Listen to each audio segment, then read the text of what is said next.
Welcome to Raw Machines, a journey into the most remarkable processes around the world. Today, join me as we travel to the Lake Nette region, a place where humans once created a vessel so minimalist it borders on the primitive, the three-plank boat. No engines, no standardized blueprints, only wood, water, and generations of experience. So, how exactly did they craft such a masterpiece? Let's find out.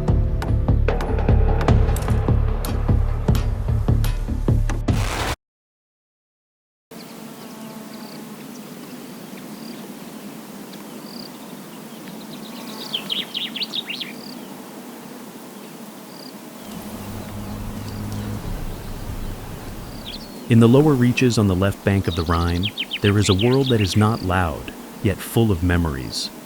The Nette Lake region. Franz Heesen and Rudolf Elvers are the last fishermen still preserving the ancient fish-beating technique of the area.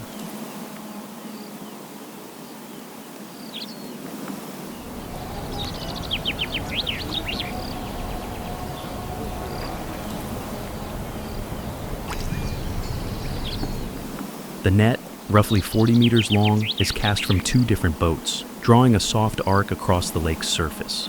Cork floats stay above, while lead weights pull the net to the bottom, at a depth of only about 1.5 meters. When a fish is caught, the water surface ripples gently. It is a subtle sign, but to those who understand the lake, it is as clear as a bell.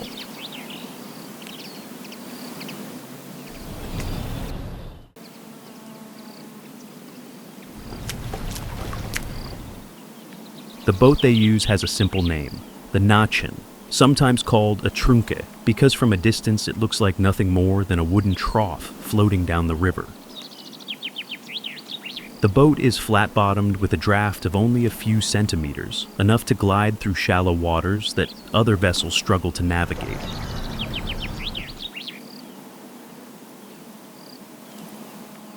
However, that very maneuverability also makes the boat highly unstable.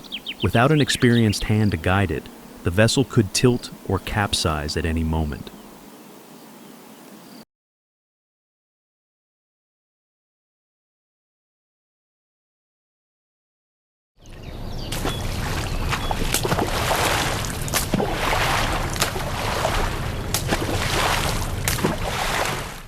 The fish-beating technique may seem brutal at first glance, but it is actually an art of control. It is not about striking as hard as possible, but about hitting the right spot with the right rhythm.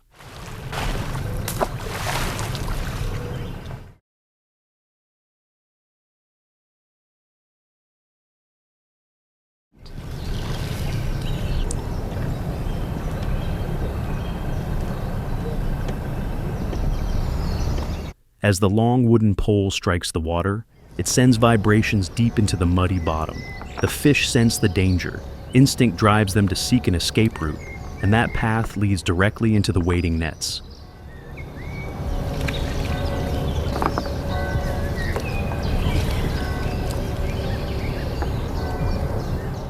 In the old days, a single cast could yield several hundred kilograms of fish. But the Nachen was not used for fishing alone. Farmers used it to harvest reeds, pick water lilies, and transport hay back from the marshes.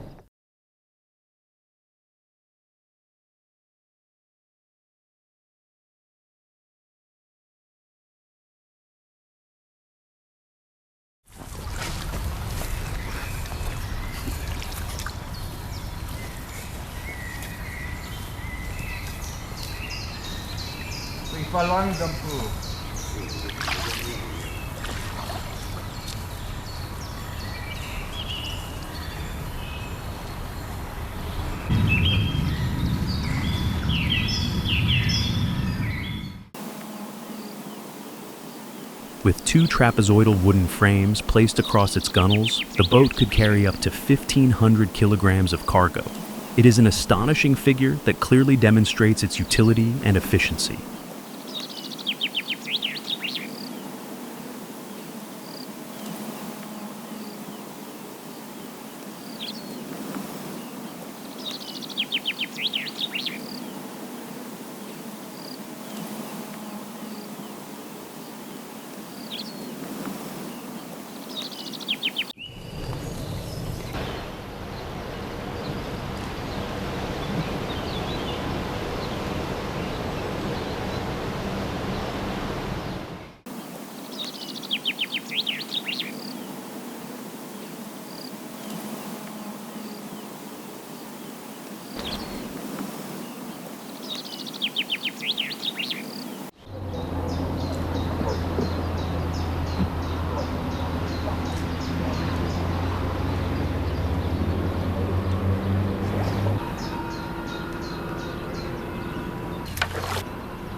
Now, join me as we visit the home of Mr. Johannes Forstermans and his son Klaus to witness the entire process of crafting a Nachen.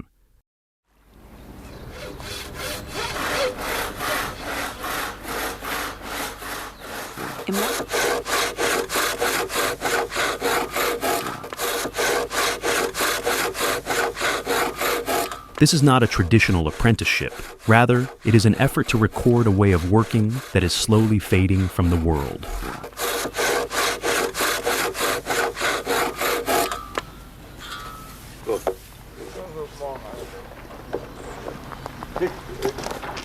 Kriegt man die Gradeinteilung und setzt die Gradeinteilung auf 58 Grad. First, the two men prepare the bottom of the boat.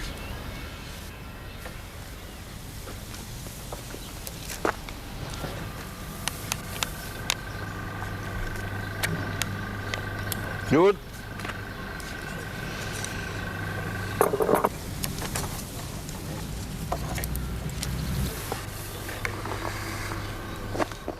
Klaus uses a square to precisely determine the angle for the side planks. This specific angle dictates whether the sides will fit snugly against the bottom or leave gaps when they are raised.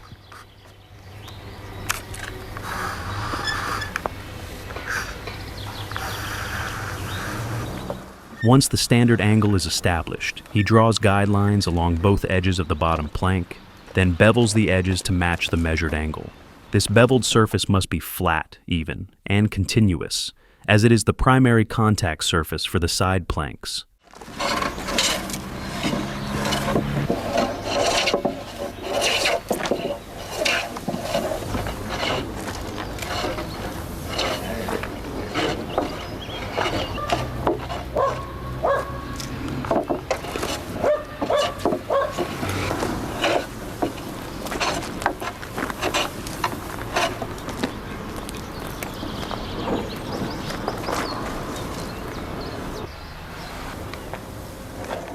Finally, the craftsman marks the position for the first plank at both ends of the boat floor, clearly outlining the contours and assembly points to establish the reference for the next steps.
Based on the marks already made on the bottom plank, the craftsmen proceed to craft the end boards. The timber is sawn to shape, then planed and chiseled, so that the contact surfaces fit the boat floor perfectly. Every movement is performed with simple hand tools, allowing the craftsman to feel the grain of the wood.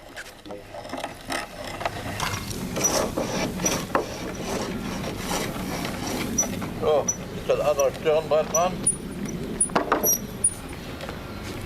On each end board, he drills a handouge, a hole perfectly sized for a hand to grip, making it easier to handle, rotate, and position the pieces during the assembly process.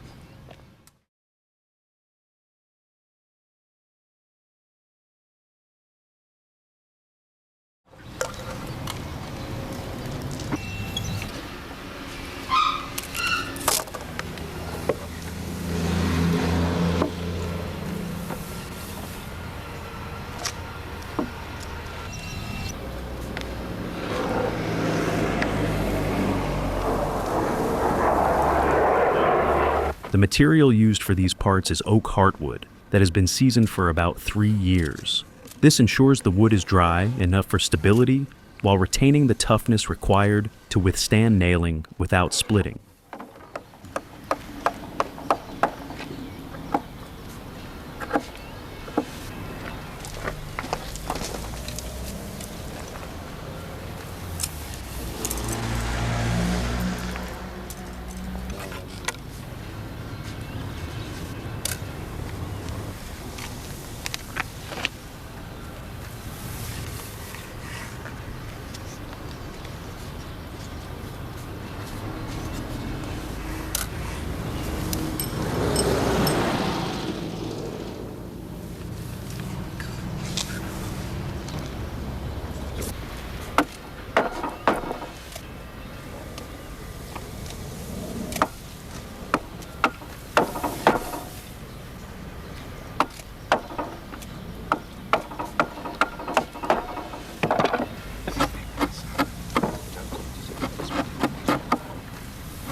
Fertig? Jo. Dan komt het nächste kopstuk.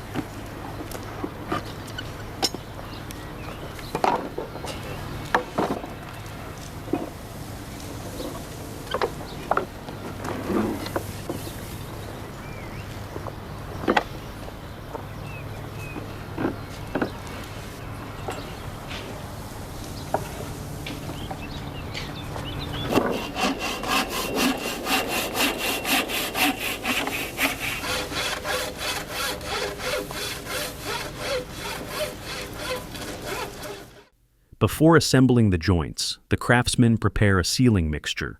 This is where the ancient craft distinguishes itself. They do not rely on modern adhesives, but on materials that work in harmony with the water.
Asphalt, or tar, creates a sticky waterproof base.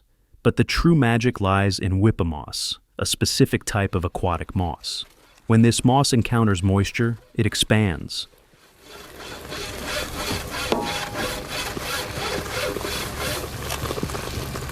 This means that if the wooden seams expand with the seasons, if the boat vibrates, or if a small gap appears, the moss will swell on its own to seal the leak. It is the ancestors' way of programming the boat to self-seal, using biology rather than chemicals.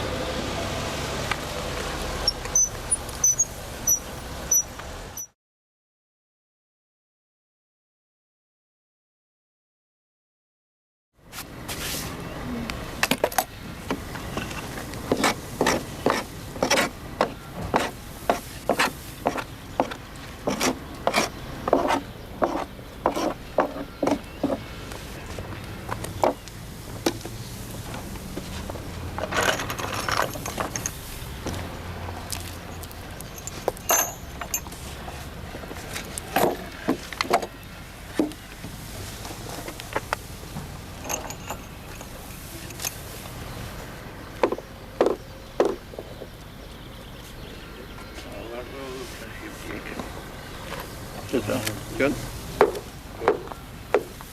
Good. Installing the end boards requires a level of certainty comparable to bolting a door against a storm. Johannes drills the holes first. He never drives a nail directly into the oak without a pilot hole, as the wood could split. and a crack in the end board means a path for the water to enter.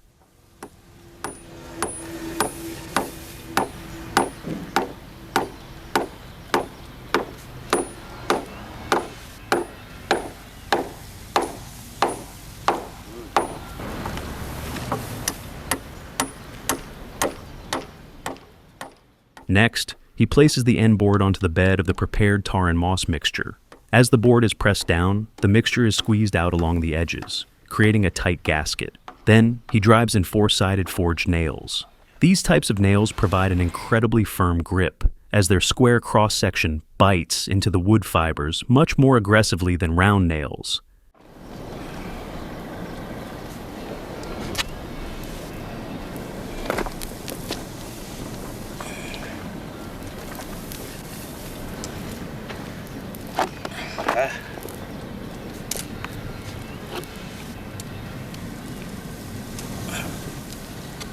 Zo.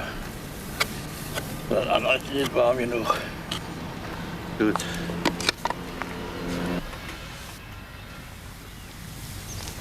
The stern board features a unique detail. It is not perfectly flush with the bottom. Johannes intentionally leaves a slight offset, so that when the boat is under load and water pressure pushes against it, the contact edges are forced even tighter together. It is a form of waterproofing achieved through geometry, not promises.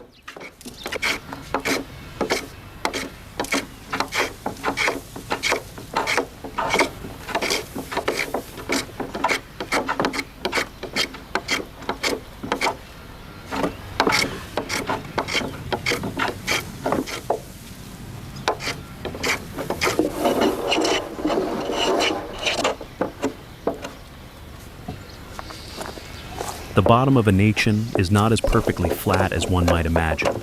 It requires a specific degree of curvature to ensure the boat remains stable and maneuverable.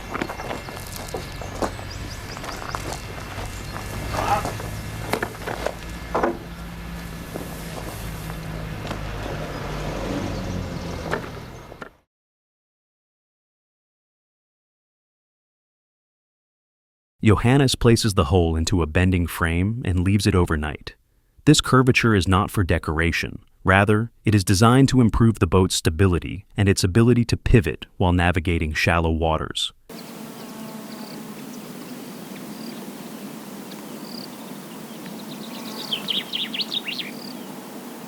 According to traditional specifications, the bottom planks are approximately 6 centimeters thick, while the side planks are about 2.8 centimeters thick, with an overall boat length of roughly 4 meters.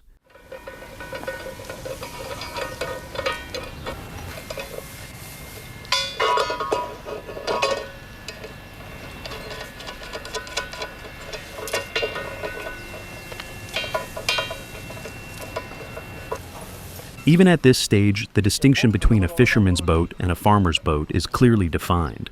Fishing boats are typically narrow and long, difficult to steer but fast, whereas cargo boats are wider, easier to handle, and much more stable.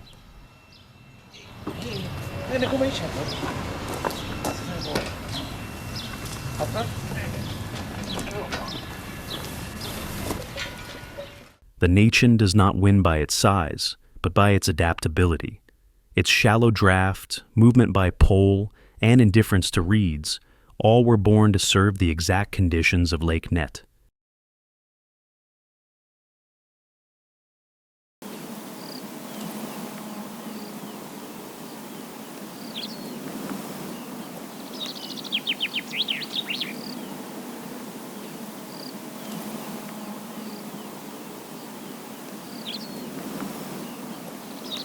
This is a testament to indigenous engineering, understanding nature first, then creating the right tool to coexist with it for the long term.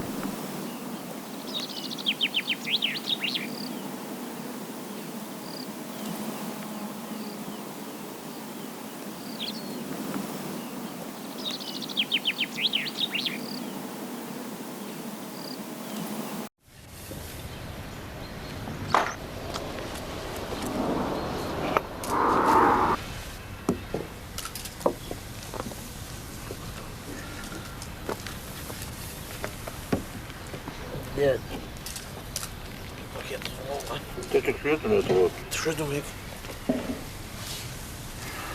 After the hull has undergone preliminary bending in the frame, the craftsman proceeds to precisely shape the bottom's curvature.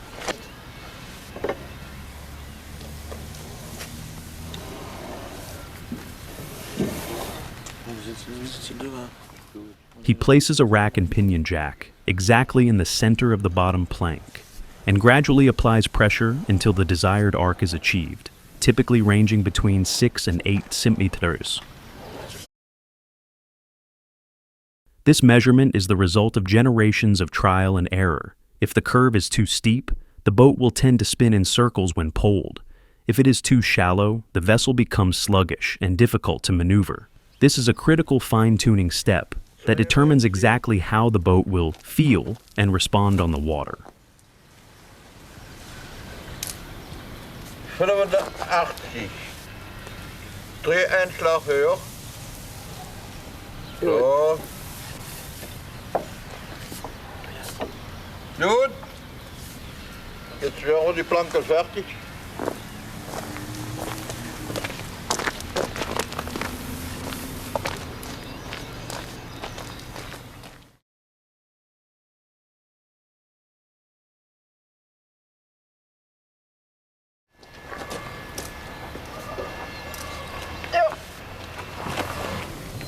Ja. Ja. So.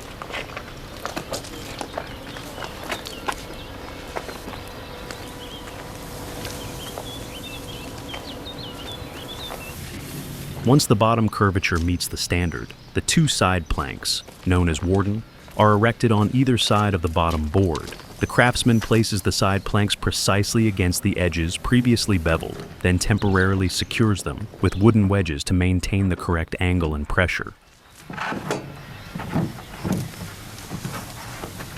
Gut.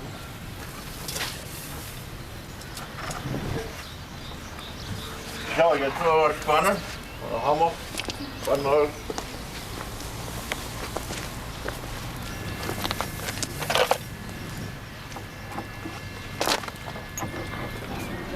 Hier an der anderen Seite, ja?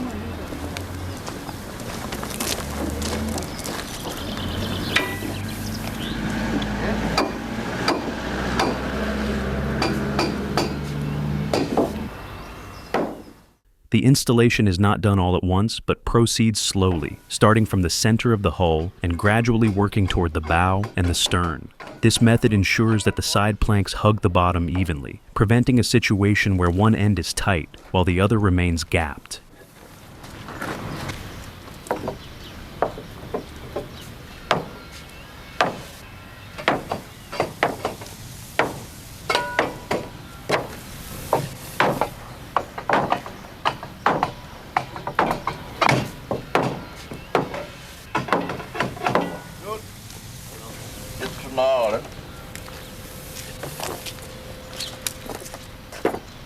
When the 2 side planks fully encompass the bottom and the end boards, the 3 pieces of wood unite to fulfill its namesake. The dry board Nachen, the 3-board boat, a hull that is now complete in principle.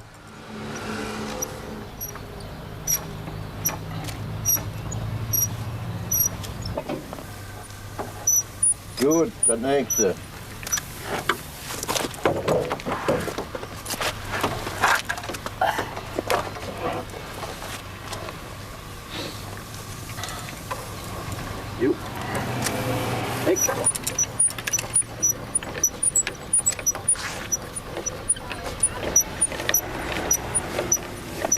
Gut.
Once the side planks are securely fastened, the craftsman removes the jack and the wedges.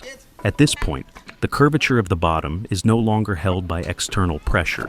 It has been memorized within the very structure of the wood.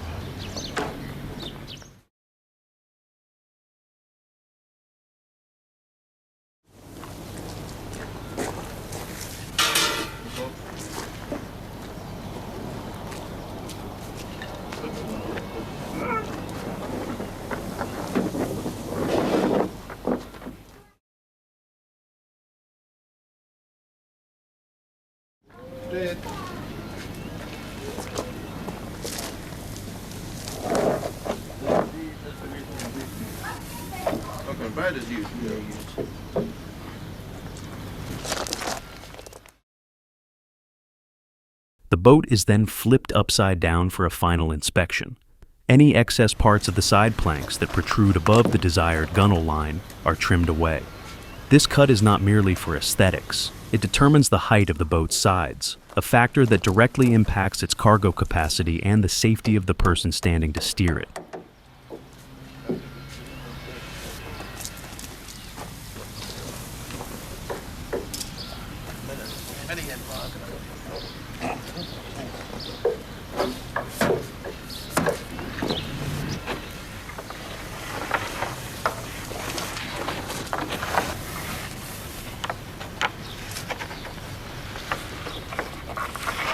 Good.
Next comes the part that makes the boat safe for hands and feet.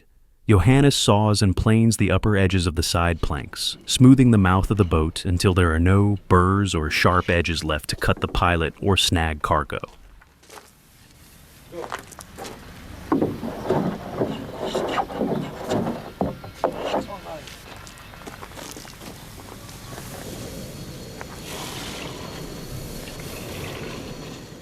Then, he performs the final sealing. The tar and moss mixture reappears, pressed into every crevice and joint. The craftsman's way of locking the boat before it heads to the lake.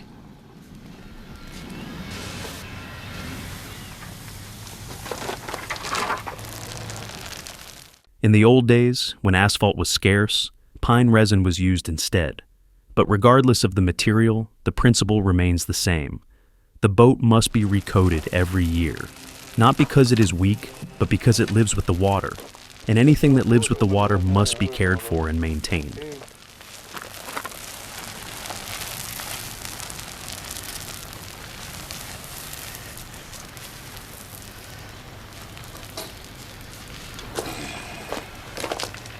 Zit hier weg.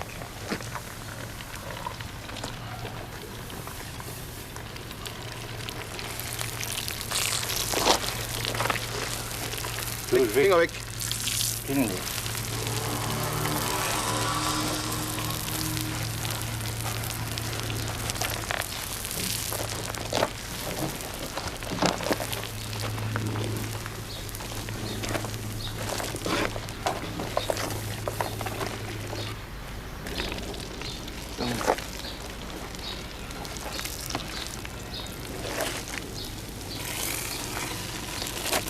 Niet halen.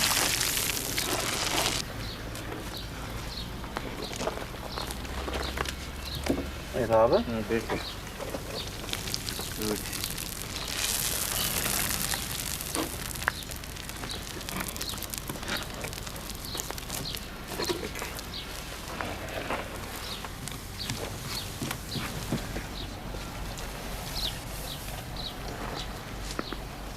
Kom op. Zo.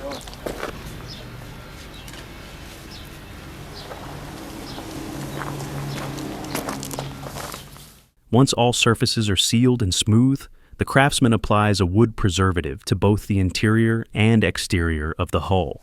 This coating is not intended to create a polished beauty, but to slow the decay process in the shallow, organic-rich waters of Lake Nette.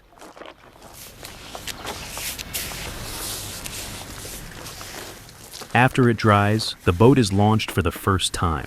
There is no formal ceremony. The craftsman gives it a gentle push, observing how the bottom meets the water and how the sides reflect the lake's surface. If the boat sits still, without rocking, without leaking, he knows that those 3 planks have truly become a boat, a tool born precisely for the place it belongs.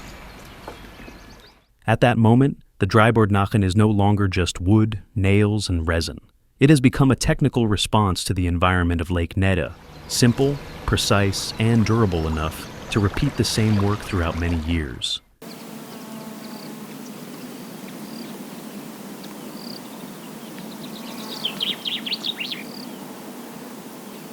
The 3-plank boat of Lake Nette is not a grand invention by modern standards. It did not conquer oceans, open new trade routes, or represent a technological leap. Yet, because of this, it tells a much deeper story. A story of how humans once learned to live in perfect harmony with their environment.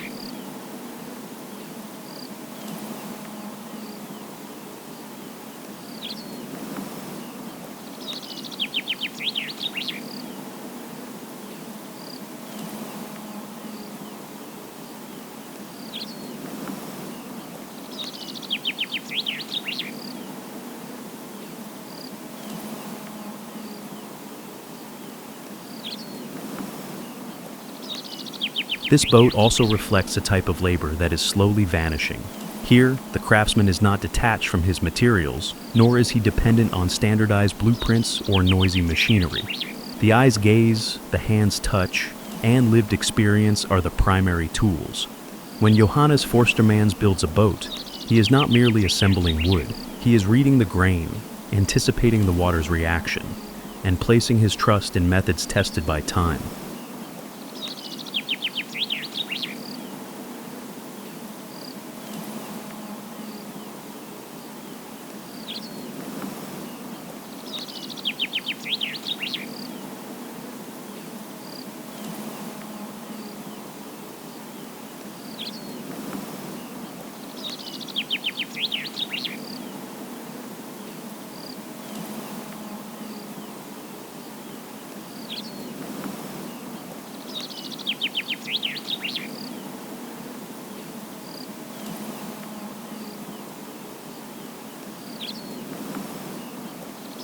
The gradual disappearance of the 3-plank boat is not a failure of ancient technology. It is a consequence of a world that has changed its rhythm. Transportation is different, livelihoods have shifted, and the relationship between humans and water has evolved. But the value of the nation does not lie in whether it is still in use, but in the lesson it leaves behind. That technology does not necessarily have to dominate nature to be effective. Sometimes listening and adapting is the more sustainable path.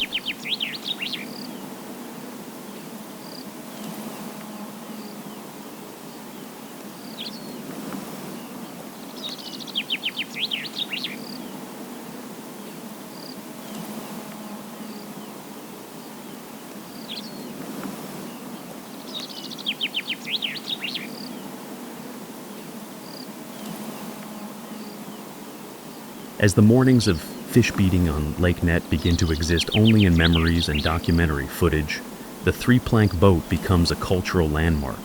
It reminds us that there was once a time when humans measured the world not by speed or power, but by a refined understanding of the place they called home.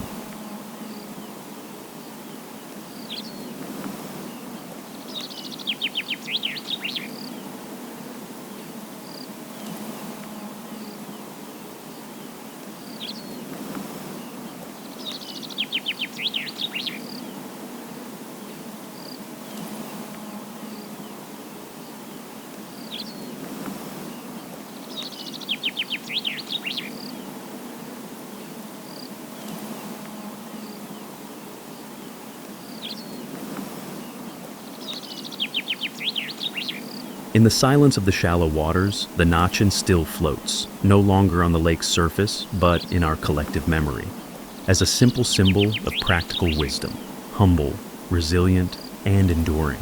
Thank you for listening to the end of our story. If you enjoyed this video, please hit the like button, share, and subscribe to the channel so you don't miss any of our upcoming stories. Raw Machines says goodbye and see you again.